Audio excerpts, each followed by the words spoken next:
Thank you very much. Okay, good. Great. Well, it's a pleasure in particular to be talking about the African Institute for Mathematical Sciences, which I will get onto in due course. But before that, I'd like to say a few words about development broadly speaking, development as it pertains to Africa, and education and research, which are extremely relevant and central notions in relation with drivers of development. Education, of course, is one of the Sustainable Development Goals, and more than that, it is a goal, it is an aspect of activity that filters through many of the other goals. On the right-hand side, you'll see, excuse me, I just need to fix this up over here, I'm sorry.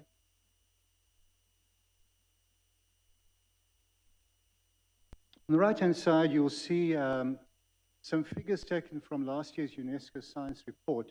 There's a lot of information there, but I want to draw your attention to, first of all, the top right-hand figure, which shows the number of researchers per million of population by region and selected country, 2014-2018. Sub-Saharan Africa has 124 researchers per million inhabitants.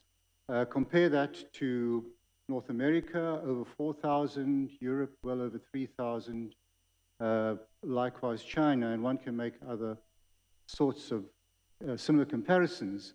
There is considerable variation, as you'd see in the bottom figure, which shows the number of researchers in Southern Africa, so per million that is. So South Africa has around 517, but across the other countries, Mauritius 473, but it goes down to just above double figures. Only 9% of young people in Africa progress from secondary to tertiary education. So that is the backdrop to all of this. So next slide. I need the previous slide, please. Oh, just a minute. Okay, no, so that's correct. Thank you. Well, okay, so coming to mathematics in particular, the motivation then for focusing on mathematics in relation to what I've had to say about developmental issues and challenges is that it is absolutely central to the sciences and technology. There is an absolute dearth of, in particular, mathematically trained graduates in Africa. The vision is one of an environment, and I'm speaking about Africa, in which the brightest can flourish through a high-quality, innovative, mathematical, and let's say a scientific education, and in so doing, be able to contribute to development on the continent. And here I want to come to Neil Turok, who is really the brains behind AIMS, which I'll come on to shortly. He's the son of anti-apartheid activists who were imprisoned, later on went into political exile, returned to South Africa only with the advent of democracy in 1994. Neil's a professor, a mathematical physicist, with an absolute burning passion for development in Africa. Next slide. So the model then is, no, sorry, the previous slide. Thank you. The model then for this program, what existed as a program at the time, was that of a residential one-year graduate program with students recruited from across Africa, fully funded, because one has to accept that the students, neither the students nor their families would have any money to be able to send them to such an institute. Emphasis on independent thinking, problem solving, individual and small group work, and the broad interpretation of the mathematical sciences with plenty of room for multidisciplinary activity. So we got the 3 local universities on board, that is Cape Town, Stellenbosch, and the Western Cape, joined very shortly thereafter as partners by the universities of Cambridge, Oxford, and Paris Sud. Where to do all of this? Well, the Turok family owned this building that you see, next slide, that you will see. on the left-hand side.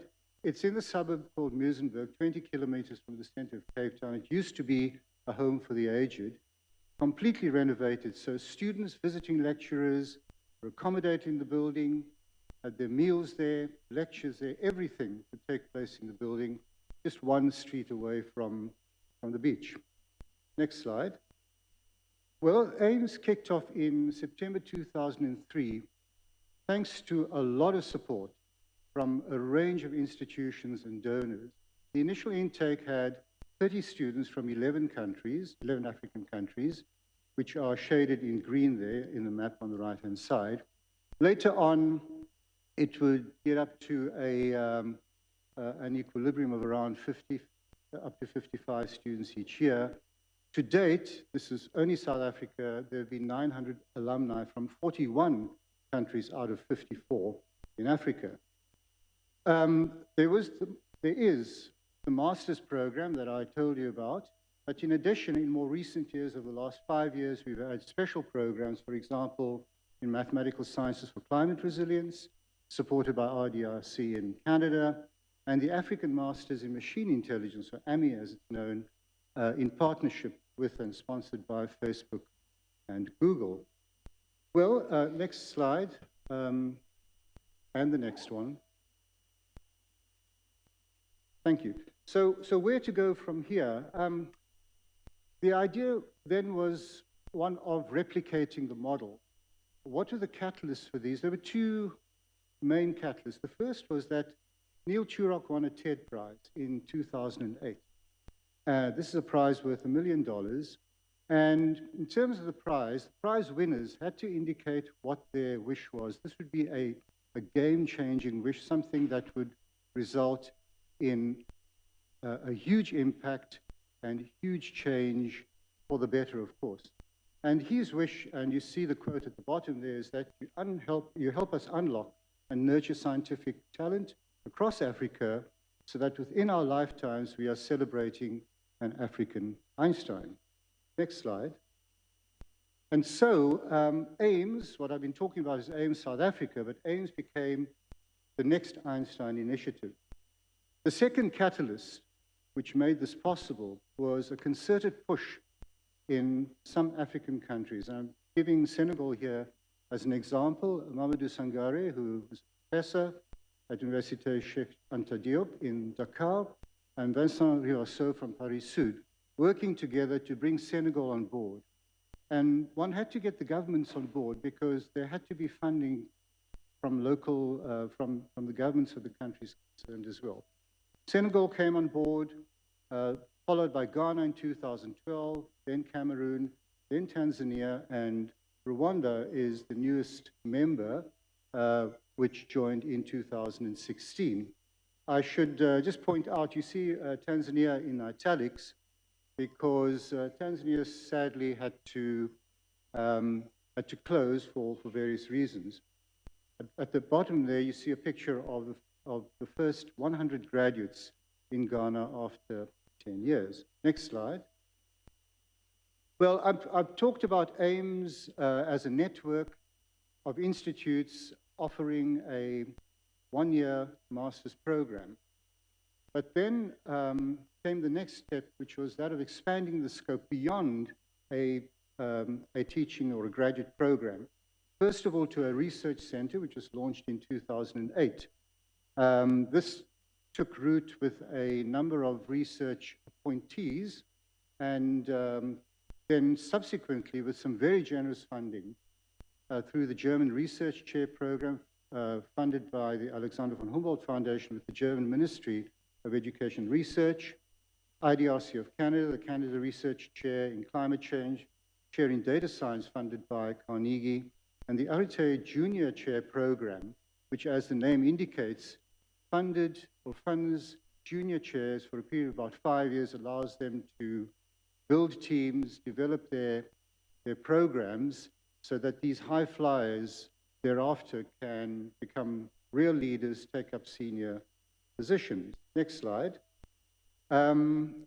There are other programs centered on new technologies, such as Quantum Leap Africa, which catalyzes high-impact research in data science and smart systems engineering. And there are some programs that are attached to QLA or Quantum Leap Africa as well. Next slide.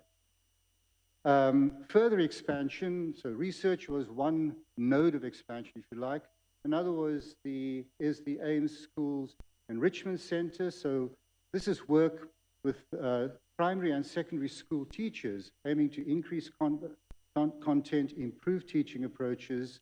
Cameroon and Rwanda have such a program funded by the MasterCard Foundation. South Africa has a program as well. Then there are industry initiatives as well, particularly through the European School of Management and Technology, the German Ministry for Economic Cooperation, via GlaxoSmithKline's Non-Communicable Diseases Open Lab program, and math in industry study groups. So through all of these, partnerships are built, leveraged, work placements, internships, and employment as well in many cases. Public engagement, so this has become a very active area, engagement with broad society, advancing science communication, public understanding, and then I'll mention very briefly the next Einstein Forum, which is a platform, it's a biennial meeting connecting science, society, policy, and business. It's a kind of World Economics Forum, but for science. And it also has a community of scientists which serve as champions for science in different countries. So I want to come now to the final part of my talk, which is really to go back to the title, really, where I referred to impact on development in Africa. Well, what has been the impact? I could reel off some numbers, and I'm doing so. If you could go to the next slide, please. And the next one after that. Thank you. So you see that now across the network, there have been 2,200 alumni, 32% of whom are women. 70% have stayed in or returned to Africa. About a third, more than a third, have pursued further study, going on to PhDs, for example. Over 100 postdocs and 600 publications. So these are the numbers. And from 43 African countries, which you see by the blue dots in the map on the right. The red dots indicate where the AIMS centers are. Well, that is one way of looking at it, but what has been the impact if one goes beyond the numbers? Well, it's inspiring a generation now of young people to pursue their dreams, become mathematicians and scientists, and to contribute in a real way to development in Africa. Engaging with topics that reshape our world. We are developing a generation of mathematicians, of scientists, who are becoming real partners in the global scientific community, where they are able to talk about real cooperation and not simply being recipients in that part of the world.